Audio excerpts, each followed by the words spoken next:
Otep à tous, bienvenue sur la chaîne des panafricanistes par essence, par conviction et par excellence. Celle des citoyens kémites par nécessité et obligation de combat. Nous sommes une chaîne qui n'est guidée que par nos ancêtres et rien que par les ancêtres qui appartiennent à l'égrégore du monde noir. Par conséquent, nous ne croyons en aucun Dieu venu de l'étranger. Toutefois, cette vidéo n'est aucunement destinée à inciter à la haine ou à la violence, car nous menons un combat qui est d'abord et avant tout spirituel, intellectuel et démocratique. Ensuite, il est politique, géopolitique et géostratégique. Contre l'impérialisme, le colonialisme, le néocolonialisme et l'endocolona, qui sont tous qualifiés de crimes contre l'humanité. Nous menons ce combat sur la base du principe fondamental que nous avons hérité de nos ancêtres kémites, qui est celui de la Mahat, c'est-à-dire solidarité, vérité et justice. Vous êtes donc en droit de connaître la vérité et nous avons l'obligation de vous dire la vérité, rien que la vérité, afin que justice soit rendue au continent africain. Et ça, c'est notre modeste contribution dans cette noble lutte en faveur de la souveraineté, la dignité, la solidarité et l'unité africaine.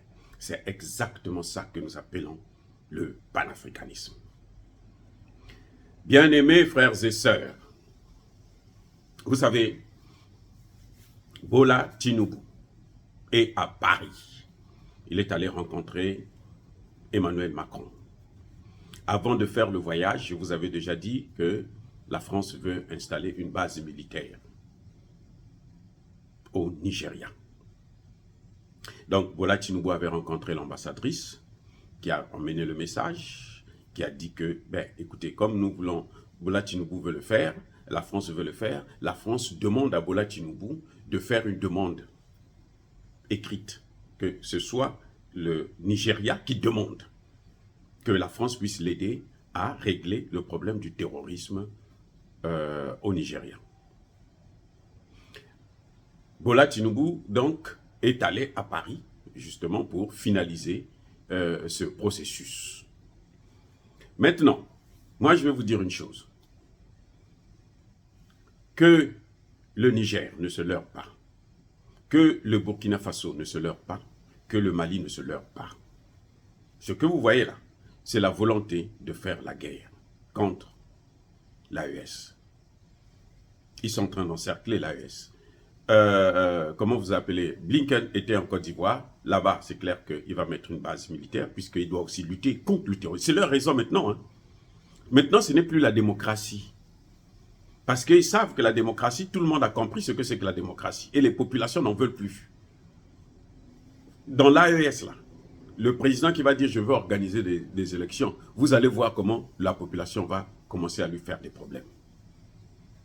Ils n'ont qu'à essayer que non, nous on veut faire la démocratie, nous on veut la démocratie. On va voir si les populations là vont les laisser encore au pouvoir. Parce que, et eux ils ont compris ça, que les populations là ne veulent plus de cette histoire de la démocratie, cette escroquerie là, ça a assez duré. Maintenant ils passent par quoi? Ils passent par la lutte contre le terrorisme. C'est eux-mêmes qui amènent les terroristes. Et c'est eux qui viennent pour dire, bon, nous on va venir au nom de la lutte contre le terrorisme. Maintenant, les chefs d'État qui acceptent ça, ce sont leurs complices. Alassane Ouattara, vous le savez, Bola Tinubu, maintenant, on commence à le constater. Bola Tinubu, lui, il est tenu par le fait que c'est un trafiquant de drogue. Donc, ils ont ces dossiers à lui. Et on lui fait le chantage. Bola Tinubu est condamné par ça. La seule chose qui peut nous sauver au Nigeria, qui peut sauver le Nigeria, c'est que les sénateurs disent que non, nous, on n'est pas dans cette affaire-là, nous, on ne veut pas de ça. Mais c'est sûr qu'ils ont préparé le terrain pour que les sénateurs puissent l'accepter. Mais on va voir ce que Tinubu oublie, ce que les Nigériens oublient, ce que les milliardaires nigériens oublient, c'est que ça, c'est le terrorisme qui est en train de rentrer maintenant au cœur du Nigeria.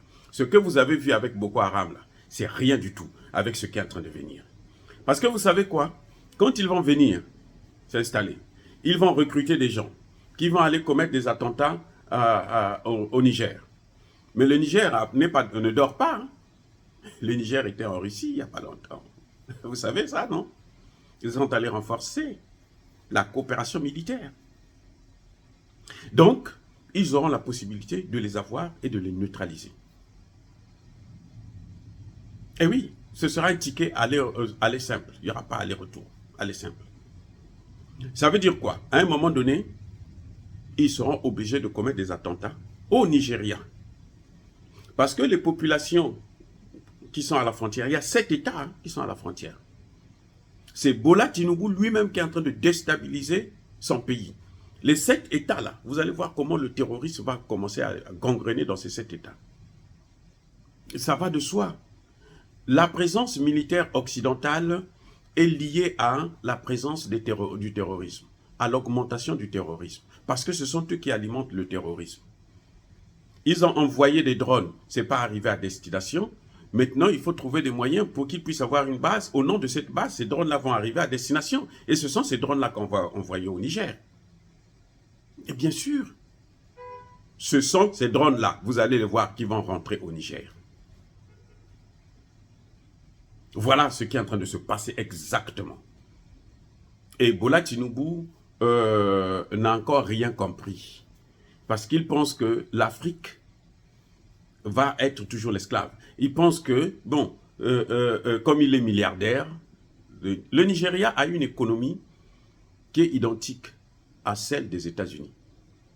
Les États-Unis, on dit que c'est la première puissance économique du monde.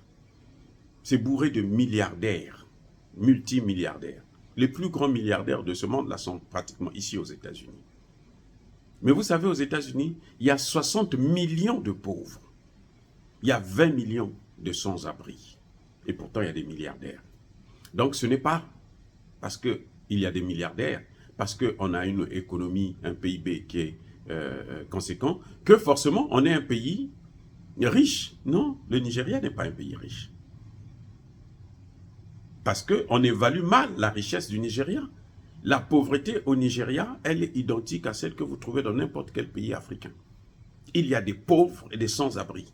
Il y a des malheureux, comme on le voit ici aux États-Unis. Aux États-Unis, à un moment donné, quand les gens commençaient à critiquer, mais vous dites que vous êtes les plus riches, mais il y a trop de pauvres. Ce qu'ils ont fait, c'est qu'ils ont interdit de filmer.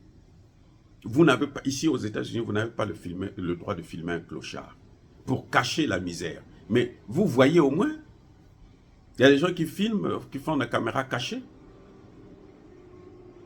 Donc, ça ne change absolument rien. Bref, Bola Tinubu est allé donner l'accord à Emmanuel Macron pour mettre en place une base militaire au Nigeria. Maintenant, regardez, Bola Tinubu ne va pas solliciter l'aide de l'Angleterre, mais il va solliciter l'aide de la France. Il ne va pas solliciter l'aide des États-Unis, il va solliciter l'aide de la France. C'est vrai que la France ne peut pas le faire sans l'aval des États-Unis. Les États-Unis ont donné leur accord parce que ça les arrange aussi. Puisque eux, ils vont frapper depuis la Côte d'Ivoire et la France va frapper depuis le Niger. Maintenant, vous voyez ce qui est en train de se passer, c'est une guerre par procuration. C'est-à-dire, ils vont faire comme ils ont fait en Ukraine. On prend les Ivoiriens qui vont attaquer le Mali et le Burkina Faso, et les Nigériens qui vont attaquer, les Nigérians qui vont attaquer le Niger. Voilà ce qui est en train le schéma qui est en train de se profiler à l'horizon. Et entre nous, on va se battre, on va se diviser complètement. La CEDEAO est morte. Si j'étais moi le Niger, je n'allais même plus continuer les négociations avec la CEDEAO. Oui, je n'allais plus continuer les négociations avec la CEDEAO. Parce que ce qu'ils reprochent à ces pays-là, c'est ce qu'eux-mêmes ils sont en train de faire. Parce que les mêmes qui n'ont pas pu assujettir les pays de l'AES, maintenant sont en train de passer par la Côte d'Ivoire et le Nigeria pour faire la guerre à leur compte. Et ils vont dire que nous, on est là pour venir séparer entre les deux. Nous, on est là à la zone tampon. Et puis bon, nous, on amène le dossier aux Nations Unies. C'est les Nations Unies maintenant qui doivent gouverner l'AES. Ça ne se passera pas ici. Bola Tinubu, la drogue que tu vendais là, assume ça toi-même. Assume ça toi-même. Mais j'ai confiance quand même bon, je me dis, je pense que les sénateurs du Nord, qui sont à la frontière avec du Sud plutôt, qui sont à la frontière avec le Niger, vont prendre leurs responsabilités. J'ai cette impression. Donc, Bola Tinubu, ce dossier de trafic de drogue, là, il doit gérer ça lui-même.